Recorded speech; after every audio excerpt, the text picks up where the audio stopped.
I'm Chris.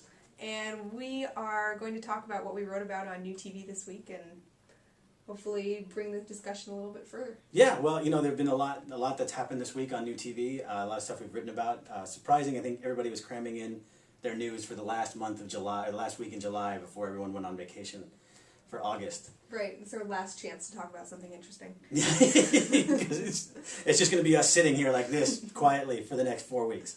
Yeah. So one story we had that was pretty big this week was one that you wrote about Volo Media getting a patent. So Volo Media says it now has a patent that covers podcasting. And you heard that right. It just says... podcasting. We have the patent for podcasting. So just pack it up and go home if that's what you're doing. It caused a lot of controversy. There's a lot of people, patents themselves are kind of a hot button topic. And especially one that seems this broad on the face of it. And they say that they filed for it back in November of 2003. So they say that their thinking predated everybody else.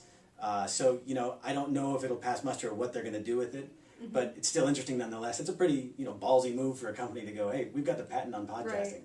But then on the other hand, I mean, the situation they're in is they weren't actually ever creating podcasts themselves. They were serving ads into them, and then for a while they sold their own ads, and then that didn't really work out. So now they're just back to making the insertion technology and trying to get compatible across all these different platforms, and that included a lot of layoffs. So far it hasn't included much fresh funding, so this patent play, I mean, in my opinion, it's more of a make a hullabaloo in the press. We're all kind of talking about this for its own sake. I don't know, they have said that they're not intending to litigate it, but clearly they're hoping that something comes of talking of it and comes of saying it is so broad when most patents are not quite, they're not known for their broadness. Yeah. But yeah, I mean, I think it's an interesting next step for this company, but what comes after this could be fading out of business. It could, and I think best case scenario for them is they turn into some kind of a patent troll or go get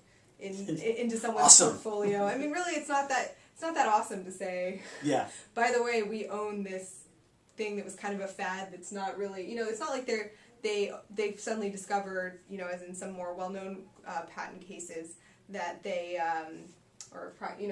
in some of the things that have been litigated over the years, like with RIM or with Internet Explorer, those are things like BlackBerries are so widespread. Yeah. There's clearly something to talk about there, but with podcasting, it's definitely sticking around, but downloadable media is kind of lost out to streaming media, so it's not really that topical. It's not like there's a few $1 billion of business for them to go sue out of existence. Yeah, exactly. They're going to get all the people doing comic book podcasts in their basement.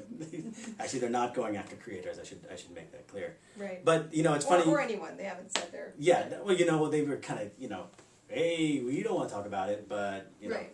We're talking to you. Yeah, we're talking to you, and so please write about it on your blog. Please. But that you bring up a good point with streaming, and a big player in the streaming space was Akamai, and they transition. That was a segue. See how good we are? Yeah. Episode 1, and we are hitting the ground running. We're like professionals. Watch out. So Akamai, they had earnings this week, and wasn't that great. They, up into and including the fact that a city analyst, Mark Mahaney, who comments often on the internet space, said that he was putting a big red flag on the stock, given that the company, the market is getting commoditized, they lost a lot of business with the downturn, and, even though they were part of some of the most interesting stuff on the web, like the introduction of HD video, and they still are the leading CDN, they didn't have a great time in the stock market this week. But I thought another interesting side of the story, one that I wrote about as well, was that no matter what is happening to Akamai in the financial markets, they're still the big, sexy name in the video delivery market. Nothing says sexy like Akamai. Not a sexy name. Yeah, I guess. Akamai.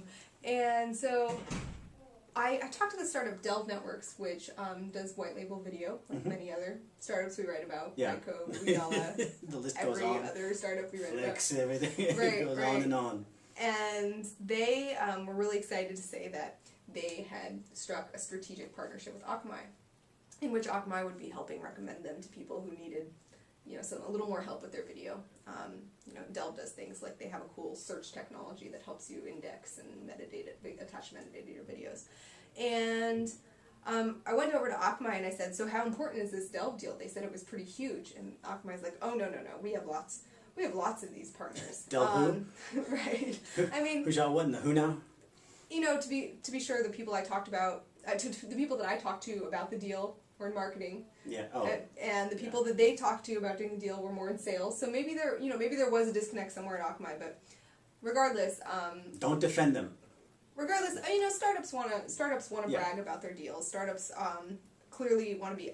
You have to be optimistic to be running a company, up against the world. So, but I thought it was interesting once I started parsing through. Just about every other company doing white label video also is Akamai's best friend. Yeah. And, Uyala recently declared that they were going exclusive with Akamai. Yeah. And Kit Digital also has a strong relationship with them. vMix is also exclusively on Akamai. And I just thought it was an interesting situation that these white label video startups where there's like so much competition in their market, the way that they think they can stand out is to glom onto the big guy. It's like Akamai has a Facebook page, and they became a fan of it, and then expect an invitation to the wedding or something like that. Mm-hmm. Like the Delve is like, hey, we're best of friends, and then Akamai's like, well, hey, I got a ton of friends. I don't know if you've seen my Facebook profile, but lots of people love me.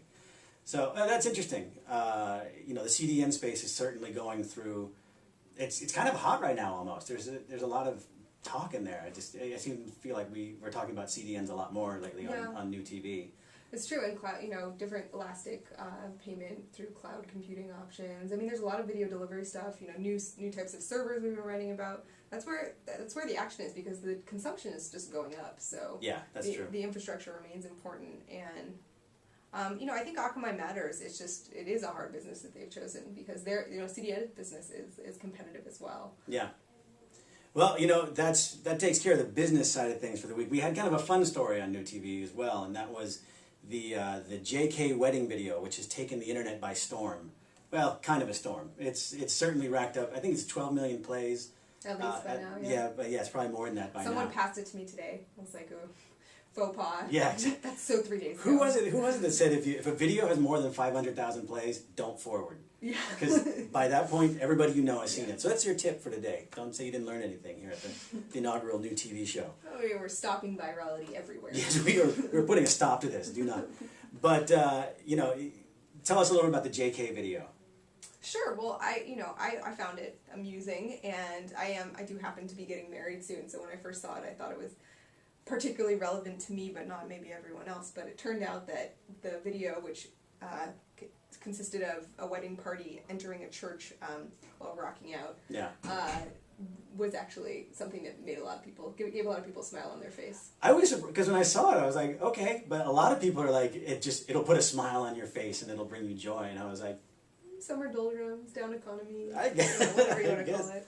Yeah, but it definitely shot up to the charts fast enough. Was on the Today Show. They recreated it on the Today Show. I mean, there's a lot of terrible things that happen after your video goes viral. Never recreate your viral video on the Today Show. Yeah. Especially for that. I mean, just fail. Yeah.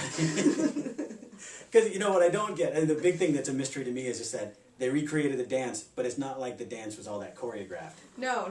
It was all about the moment. It's not like they're redoing Thriller. No. They're just like, hey, I'm dancing down the aisle. Yeah. But there's a little bit of a business side to this one. There is. Which you wrote about, right? I did, and that'll be actually coming up this weekend when we post. But YouTube and the rights holder, Sony Records, I think, actually, unlike, everybody's talking Susan Boyle did 100 million views, but nobody made any money off of that. And so I think people have learned from that a little bit, and they saw this was catching on, and so they put an overlay ad where you could buy the song, and there's also a link to buy the song through iTunes or Amazon, directly, basically, through the video. And YouTube is really... And I have, to be fair, had that song stuck in my head all week. And I don't think I was even familiar with it. Why is there an auto-tune in my head? Suddenly all my thoughts are one... they had a click-through, and YouTube didn't give a lot of statistics, which companies aren't...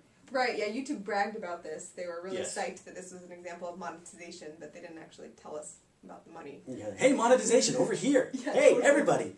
Yeah, I mean, YouTube has been trying to do a better job of highlighting what they feel are their success stories, but, I mean, come on, guys. You got to tell us. You got to give us some context. We need some numbers. They said that the click-through was like twice as normal, as regular ads of the right. And you can see from the Amazon's and iTunes charts yes. that the song Forever, which was out for a year. It was a year old, so that and Chris Brown hasn't had the best year certainly, and so it was out. The song was gone, and then it boosted it back up to the number 4. But then on the flip side, I mean, maybe YouTube's making some money in this video. I mean, we don't know how much. That video it wasn't terribly high quality. It didn't cost them too much to serve, but the poor bride and groom, all they got out of it was a free trip to New York to go recreate their dumb dance. Well, maybe they love Meredith Vieira, or Matt Lauer. Were they on this week? Maybe that was a highlight for them. Right? No, I'm sure it was. But they were the ones who really kind of created this awesome idea that brought people together. They brought them joy. And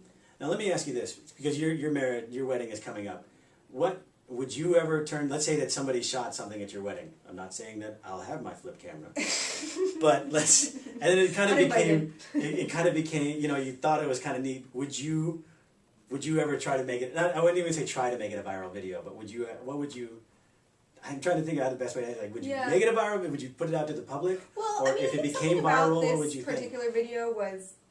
I believe them when they say they weren't planning for it to become a viral video, and I think it did really seem natural. Yeah. It came off well. It was the element of surprise and just kind of if you look at the dance, like you said, not that good at dancing. I mean, these are people just kind of putting themselves out there. Yeah. It wasn't another dancing videos that have become pretty famous now are the ones where people go into a public place and everyone joins together and does this massive choreographed dance, like in what's it called, the train station in New York. But then you've seen some of the, there's going to be a corporate remake of the JK wedding dance. Of course. And when they do it, everyone's going to be really good at dancing, right. Everyone's going to be wearing actual everyone's going to look like a Hollywood actress, etc. And this had a little more authenticity to it. And authenticity is something we crave here at NewTeeVee. We do. But I did like the JK divorce spoof. I thought that was funny. That was funny. That was good. I like the judge dancing in the robe. That was kind of funny. Just the whole look, and then the bailiffs spinning each other around. I thought it was pretty funny. Yeah, they did it well. And kudos to them for getting that out that quickly. Yeah. Like, the JK wedding video hit, and then they found a big court-looking room. I mean, and I was pretty impressed. They had people in costumes and did the whole thing. So I like to think it just happened in court one day. That was an actual divorce proceeding. Yeah. All right, well, that's it for this week. I'm Chris. I'm Liz. And we'll see you next time.